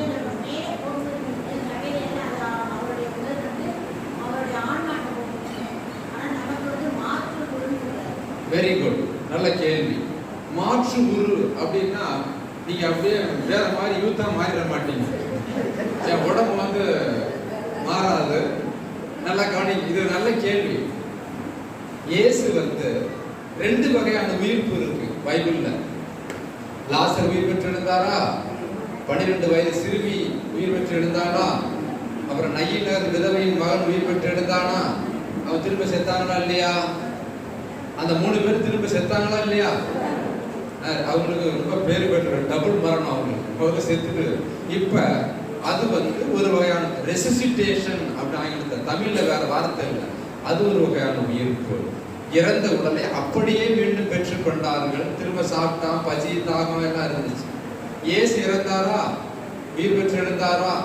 அவருடைய உடலுக்கு ஒரு வேற்று தன்மை வந்துச்சு. கவனிச்சீங்களா? அந்த சீடர்களுக்கே அடையாளம் தெரியல. கடல் மேல் நடந்து வருகிறார்கள். வர்றார் இயேசு. சீடர் பார்த்து ஐயோ பூதம் போய் அழறாங்க. அப்ப அவர்கள் அதை கண்டுபிடிக்க முடியல. ஆக உயிர்த்த உடலுக்கு வேறு வகையான குணாதிசயங்கள் இருக்கு. அப்படின்னா என்னென்ன குணாதிசயங்கள்? அதுக்கு பசி இருக்காது, தாகம் இருக்காது, வேர்வை இருக்காது. இதே உடம்பு தான் இருக்கும். ஆனா நிறைய கேரக்டர்ஸ், குணாதிசயங்கள் மாறிக்கும். இங்க உள்ள இப்ப உடலுக்கு உள்ள அதெல்லாம் ஒண்ணும் இருக்காது. கடுப்பு, கோபம் இதெல்லாம் ஒண்ணும் இருக்காது. அதுதான் மாற்று. புரியுதா உங்களுக்கு? ஏஜ் வயசாகாது. இதே வயசுல இப்படியே இருப்பீங்க. எந்த நோய் நொடி இருக்காது. எங்க வேணாலும் போகலாம். இப்படி போறோம், அங்க போயிடலாம். இந்த டைம் ஸ்பேஸ் இந்த கணக்கு, அதுதான் மாற்று. ஒரு வித்தியாசமான உடலை பெற்றுக்கொள்வோம். அதுதான் மாற்று. உங்களுக்கு தெளிவா இருக்க நான் சொல்றது? சொல்லுங்க. வேற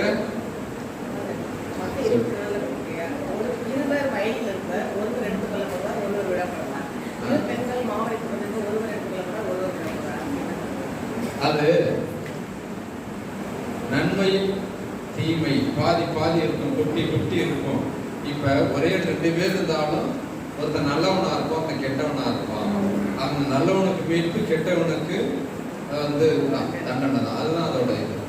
இன்னொன்னு, நான் ஏற்கனவே சொன்னபடி இயேசு வார்த்தை சொல்வார், மணமகன் மீண்டும் வரும் பொழுது மண்ணுலகில் விசுவாசத்தை காண்பாரோ. எவ்வளவு வைத்திருச்சலான வசனம் சொல்லியிருக்காரு. அப்ப தீமை அதிகமா இருக்கும். அதான் 50-50 தீமை பாதி இருக்குன்னு அப்பவே சொல்றாரு. அது ஒரு நிறைய தீயவர்கள் இருப்பாங்க அப்படின்னு. இன்னொன்னு, விசுவாசம் செத்து போகும், அன்பு தனிந்து போகும் ஒரு இடத்துல சொல்லுவார். கவனிச்சிருக்கிறீங்களா? காலதான் அன்பு தனி. அவன்ட்டு காசு தான் அலைவான். எப்போனாவது பிள்ளை காசு பணம் வந்துட்டு அதுலதான் நாட்டம் போகும். பாக்கி எல்லா மதிப்பீடுகளும் போயிடும். அன்பு தனிந்து போகும். ஏன் செய்யும்? ஆக்சிடென்ட் ஆனா செல்ஃபி எடுத்து அனுப்பிவிடுவோம். எவனு கிட்ட போக மாட்டான். அன்பு தனிந்து போகும். அப்படிங்கிற ஆட்டோமேட்டிக்கா தீமை பெருகத்தானே செய்யும். அன்புன்னு எல்லா இடத்துலையுமே, வீட்டுல நாட்டுல எங்க பார்த்தாலும் அன்புங்கிறது தனிய இப்ப கடவுளுக்கு எங்க செயல்பாடு இருக்கும். அவ தீமை பெருகு, அதோட ஒட்டுமொத்த அர்த்தம் அதை போஸ்ட் பண்றது தீமை. வேற சொல்லுங்க. அதாவது ஆண்டவராக இயேசு கிறிஸ்துவை ஏற்றுக்கொண்டவர்கள், கடவுளாக மீட்பராக ஏற்றுக்கொண்டவர்கள், நல்ல காரியங்களை செய்கிறவர்கள், ஆண்டவரை அறியாதவர்கள், நன்மை செய்கிறதுனால அவர்களும் பின்னர் வருவாங்க. அவர்களுக்கும் இப்போ ஆர்எஸ்எஸ் வந்து பல நன்மைகள் செய்கிறாங்க. ஆனால் அவங்ககிட்ட நம்ம போய் சொல்லுவோம், அவராக இயேசு கிறிஸ்து தான் உண்மையான கடவுள். அவர் தான் நம்ம எல்லாருடைய பாவங்களையும் சுமந்து அவரை ஏற்றுக்கொண்டால் தான் இந்த ஆன்மா மீட்பட முடியும் அப்படின்னு அவர் அதை ஏற்றுக்கொண்டார். நல்ல கேள்வி. இப்ப கிறிஸ்துவை அறியாதவர்கள் இரண்டாம் வத்திக்கான் சங்கத்துக்கு முன்னாடி திருச்சபையோட நிலைப்பாடு என்னன்னா, outside the church there is no salvation. திருச்சபைக்கு வெளியே மீட்பு இல்லைன்னு ரொம்ப கராரா இருந்தாங்க இல்லையா? திருச்சபைன்னா யார ஞானஸ்தானம் வாங்கினாங்களோ அவங்க மட்டும்தான். இப்ப 3 வகையான ஞானஸ்தானம் இருக்கு. நீரால் ஞானஸ்நானம் இல்லையா, நெருப்பால் ஞானஸ்நானம் பேப்டைஸ்ட் இன் ஃபயர், ஆவியால் ஞானஸ்நானம் பேப்டைஸ்ட் இன் ஸ்பிரிட் அப்படின்னு சொல்லுவாங்க. இப்ப அவங்க கிறிஸ்துவை அறியாம இருக்கிறது காரணம் யாரு? நாம் அவரை அறிவிக்கவில்லை, நம்ம தான் குற்றவாளிகள். அவங்க இயேசுவை அறியாமல் இருந்தும் இயேசு சொன்னதை நிறைவேற்றுகிறார்கள். they are Christians in spirit. புரியுதா அவங்களுக்கு? ஆண்டவரை அறியாம இருந்தாலும் அவங்க செய்யறது பூரா கடவுளை நம்புறாங்க. அவங்க வந்து வேற்று வடிவங்கள் போய் கும்பிட்டாலும் பேசிக்கா யார் நினைச்சு கும்பிடுறான்? இவருதான் கடவுள் நினைச்சுட்டு அறியாமை. அவங்க அறியாமைன்னா இந்த சாமி கடவுள், இந்த சாமி கடவுள்ட்டு இந்த இவங்கெல்லாம் வணங்கிட்டவன். பேசிக்கா என்ன நினைச்சிட்டு இருக்காங்கல்ல, இதுதான் கடவுள்ட்டு மறைமுகமாக அவருக்கு தான் நன்றி செலுத்துறாங்க இல்லையா? அவங்க அறியாமை. இப்ப ஒரு பச்சை பிள்ளை தண்ணியை தூக்கிட்டு வருது, கொண்டு வான்ட்டு கீழே போட்டு உடைச்சிருது. அந்த அம்மா அடிக்குமா? என்ன சொல்லணும்? அதை அடிக்காது. ஏன்னா பிள்ளை பச்சை பிள்ளை தெரியாம போட்டுட்டு நான் போடக்கூடாதுப்பா அப்படின்னு. அது போலதான் கடவுள் பாரு அவர்கள் மேல இருக்கும். நீ என் நற்செய்தி கேட்டதில்லை, ஞானஸ்நானம் வாங்கினதில்லை, என்னை அறியாமல் இருந்தாலும் நான் சொன்னதை பாடம் பண்ணியிருக்கேன், மனசாட்சியோட நல்லவனா வாழ்ந்திருக்கல, அதுதான் அவர்களுக்கு மீட்பின் அளவுகோல். இப்ப எல்லாரும் உள்ளதுலயும் ஆவியாளர் இருக்காரா இல்லையா? இப்ப உங்களுக்கு இது நல்லது தெரியுமா தெரியாதா? ஒரு செயல் செய்ய போறீங்க, மனசு உறுத்துமா உறுத்தாதா? ஒத்துமுன்னா கெட்ட செய்ய போறப்ப அதுதான் ஆவியாளர். எல்லாருக்கும் அது இருக்குதானே? அப்படிங்கிறப்ப இந்த கிறிஸ்தவத்தை சேராதவர்கள், அதை வந்து கிறிஸ்துவின் மதிப்பீடுகளை வாழ்கிறவர்கள், மனசாட்சிப்படி வாழ்றவர்களுக்கு மீட்பு அவங்களுக்கு. அதுதான் இந்த இரண்டாம் வத்திக்கான் சங்கம் கொடுக்கிறது. திருச்சபைங்கிறது கத்தோலிக்கத்தை மட்டும் அடையக்கூடாது. அது வந்து வட்டம் மாறி ஃபர்ஸ்ட் கத்தோலிக்க திருச்சபை முதல் ரவுண்டு, அதுக்கப்புறம் டினாமினேஷன் பிரிவினை சபைகள், அதுக்கப்புறம் என்ன வருது யூதர்கள், அவங்க அந்த ஆண்டவரை கும்பிடுறாங்க, ஞானஸ்தானம் வாங்கல இருந்தாலும் அதே கடவுளை கும்பிடுறாங்க. அதுக்கப்புறம் முஸ்லீம்ஸ் ஒரே கடவுளை கும்பிடுறாங்க. அதுக்கப்புறம் கடவுள் பக்தி உள்ளவர்கள், அவங்க ஏதோ கடவுள் நினைச்சு வேற எதை வழி வணங்கினாலும் கடவுளை தான் ஆராதிக்கிறாங்க. அதுக்கப்புறம் கடவுளை எதிர்க்கிறவர்கள் அவங்க எல்லாம். இப்படிதான் திருச்சபை என்பது கத்தோலிக்க திருச்சபை. இது எல்லாருமே இதுக்குள்ள அடங்குவாங்க. வைலன்ஸ் செக்ஸ் புரியுதா? அப்படின்னா பாவம் மன்னிப்பாக மனதாகி இயேசு கிறிஸ்துவின் ரத்தத்தில் அப்போ நாம் அவரை விசுவாசித்து அவரை கேட்கலாம். சரி, இவங்க ஏற்றுக்கொள்ள சொன்னேன், அவர் தான் உண்மையான கடவுள். நம்ம எங்க கடவுள் எங்க மதம் அதுதான் சொல்றேன். அது அறியாமை இல்லைங்க. அதுங்கிறது ஒரு உண்மை. உண்மைங்கிறது ஆண்டவராக இயேசு சொல்லிட்டேன். அவர் வந்து அதை நான் வேணுண்டே புறக்கணிக்கிறவங்களுக்கு அதை அவங்க பார்த்துக்குவாங்க. அவ்வளோதான். நம்ம வந்து கடவுள்கிட்ட போய் இப்படி செய்ய சொல்ல முடியாது. அவங்க தான் மனசாட்சிப்படி வாழ்ந்தாங்க. இது ஒரு அறியாமை. அவர் சொல்ற என்ன சொல்றாரு, இவரு கடவுள் தாங்கிற ஒரு ஐடியாலஜி. இப்ப நீங்க நம்ம இதெல்லாம் கேட்டு வளர்ந்து இந்த ஐடியாலஜியில் வளர்ந்துருக்கிறோம். அவங்களுக்கு கொடுக்கப்பட்ட ஐடியாலஜி, அவங்களுக்கு என்ன இந்து மதத்தோட எல்லாமே புனிதம் தான். மாதாவும் வேணும் தான், மாரியம்மாவும் வேணும் தான் அப்படிமா. அவங்களுக்கு எதெல்லாமே ஒரு கடவுள் தெய்வீகம் இருக்கு. இங்கேயும் வருவாங்க, அங்கேயும் வருவாங்க, எங்கேயும் போவாங்க. அப்படிங்கிற ஒரு புனிதம் எங்க இருக்கு, அதெல்லாம் கடவுள் தான், சாமி தான் அப்படின்னு ஒரு நம்புறாங்க. அது ஒரு அறியாமை. சிலர் புரியாத விட மாட்டான் இல்லையா? அப்ப எப்ப புரியும்? பின்னால்தான் புரியும். அதனால சிறிதே அடிபடுவார். புரியுது? சொல்லுங்க, டைம் பார்த்துங்க, நேரம் சொல்லிடுறேன். சாட்சிகள் இருவரை அனுப்புவேன். அவர்கள் சாக்குப்படை கொடுத்து 1760 நாட்களும் இறைவன் முறைப்படும். இந்த திருவெளிப்பாட்டில் வர்ற நீங்க படிக்கிறது பூரா கிரிப்டிக் லாங்குவேஜ் சொல்லுவாங்க. கிரிப்டிக் லாங்குவேஜ்னா ஒரு மறைபொருளான கோடிங் டீகோட் பண்ற மாதிரி எழுதி வைப்பாங்க. ஏன் தெரியுமா? யோவான் எழுதினப்ப திருச்சபை என்ன பண்ணிட்டு இருக்குது? பெர்செக்யூஷன், வேத கலாவணம் போயிட்டு இருக்கு. இவர் எழுதுறது அரசு அதிகாரத்துக்கு புரியக்கூடாது. அதனால என்ன பண்ணுவாரு? ஒரு கோடு லாங்குவேஜ் எழுதியிருப்பாரு. நீ அப்படியே ஸ்பீச்சர் தூக்கிட்டு வச்சே கூடாது. ஒரு அரசன் வருவான், அவனுடைய எண்ணித்தனை நானூத்தி, அது நீரோ அரசனை குறிக்கும். அவன் தான் கிறிஸ்து ஆட்சியில் இருந்தான். அப்படி என்ன பண்றாரு? அவர் எழுதுறதெல்லாம் இம்மீடியட்டா ஒரு அர்த்தம் கொடுக்கும். புரியுது? அவங்களுக்கு 1260 நாடுன்னா அது ஒரு கணக்கு எழுதுவார். அந்த நாளுக்கு அதை நீங்க அப்படியே தூக்கி வச்சுக்கிட்டு இப்படி இப்படின்னு நம்ம பொருத்தி பார்க்க கூடாது. புரியுது அவங்களுக்கு? அதனால அந்த கிரிப்டிக் லாங்குவேஜ் அதெல்லாம் விவிலிய விளக்கங்கள் இருக்கு. அதை போய் படிச்சது என்னன்னா அந்த பேக்ரவுண்ட சொல்லுவாங்க, ஹிஸ்டாரிக்கல் பேக்ரவுண்ட் சொல்லுவாங்க. எந்த சூழல் எதுக்காக அதை சொல்லியிருந்தாரு, 2 ஆட்டுக்கிடாய் வரும், இந்த அரசு அந்த அரசுக்கெல்லாம் கரெக்டாக சொல்லி வச்சிருப்பாங்க. புரியுதா? அது அப்படியே நம்ம எதிர்காலத்துக்கு எடுத்துக்கொண்டு போய் இது ஒன்று அவசியம். சொல்லுமா, முடிச்சுக்கலாமா? என்ன பெரிய சந்தேகம் போயிட்டு அடுத்த கட்டம் வெரி குட். போதும். அடுத்த அப்புறம் காலையில் முடிச்சு நான் போயிருக்கேன். இல்லை எந்த இல்லைங்க.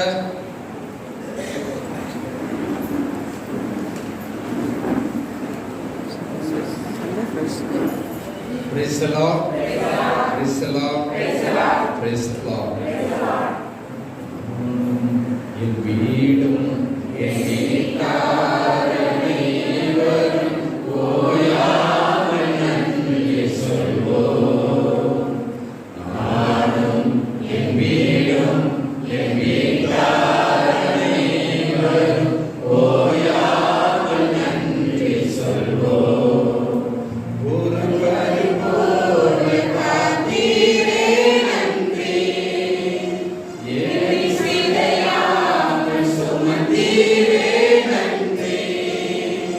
ஒரு பரிபூர்ண காத்தீரே நன்றி, என்னை சிதையாமல் சுமந்தீரே நன்றி.